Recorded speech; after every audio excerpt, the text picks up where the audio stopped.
Hello, and thank you for joining us. President Trump is in Saudi Arabia, where his administration is looking to boost diplomatic ties through economic investment. The president met with Saudi Crown Prince Mohammed bin Salman Tuesday and announced a $600 billion Saudi investment in American industries, including what the White House describes as, quote, the largest defense sales agreement in history. Several American business leaders also took part in a lunch with U.S. and Saudi officials. That includes OpenAI CEO Sam Altman and NVIDIA CEO Jensen Huang. Tesla CEO Elon Musk, who is also a special government employee, was in attendance as well. President Trump is also set to make stops in the United Arab Emirates and Qatar this week as part of this four-day trip to the Middle East. While speaking at an investment conference in the Saudi capital, he spoke about what he considers a special relationship with the Saudi kingdom. Today, we reaffirm this important bond, and we take the next steps to make our relationship closer, stronger, and more powerful than ever before. And by the way, it will remain that way. We don't go in and out like other people. CBS News reporter Taurean Small joins us now. Taurean, is this more of a diplomatic visit or more of a business trip? And also, to that point, why are Elon Musk and Sam Altman there?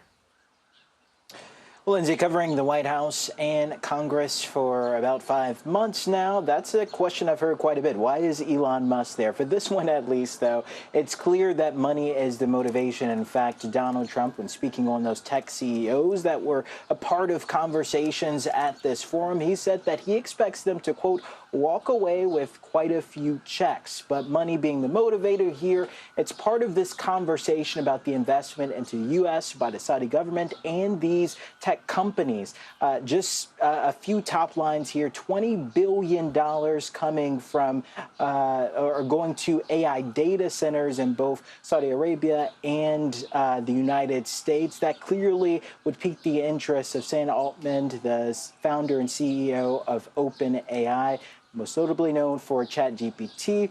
About $80 billion from Google, DataVolt, which is a Saudi-backed company, Oracle, Salesforce, AMD, and Uber, and what they're calling transformative technologies in both countries as well. There's about $660+ billion in investment that the U.S. announced as part of this forum that they had, and they believe the synergy coming from the tech industry, these advanced manufacturing tech startups and executives as part of the conversation, Lindsay. And back in 2022, President Biden faced backlash for greeting Mohammed bin Salman with a fist bump, even though U.S. intelligence found the Crown Prince approved the murder of Washington Post journalist Jamal Khashoggi. For context, this was after former President Biden said during the 2020 campaign he would make Saudi Arabia a pariah. What is the relationship between the U.S. and Saudi Arabia like today? Well, it's much stronger. President Donald Trump come out saying that it's one of the hottest countries, also saying that he believes the Middle East, especially with Saudi Arabia's lead, will be led by commerce and not chaos. He's looking to turn the page, really reset these relations with these Middle Eastern countries, and he believes that his relationship with the Crown Prince, with investors in that country, would also be a big part of this mending of relationships. President Trump also announced the U.S. is lifting sanctions on Syria. Let's listen. I will be ordering the cessation of sanctions against Syria in order to give them a chance at greatness. The sanctions were brutal and crippling and served as an important function, nevertheless, at the time. But now it's their time to shine. Quite a reversal. What can you tell us?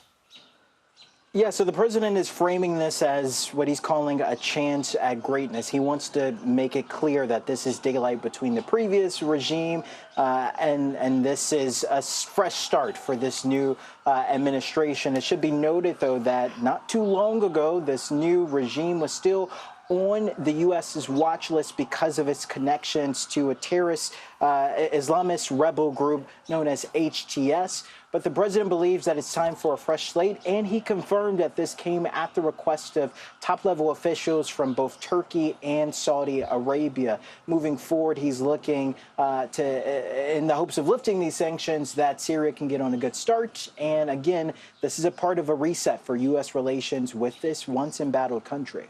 Taurean Small, thank you.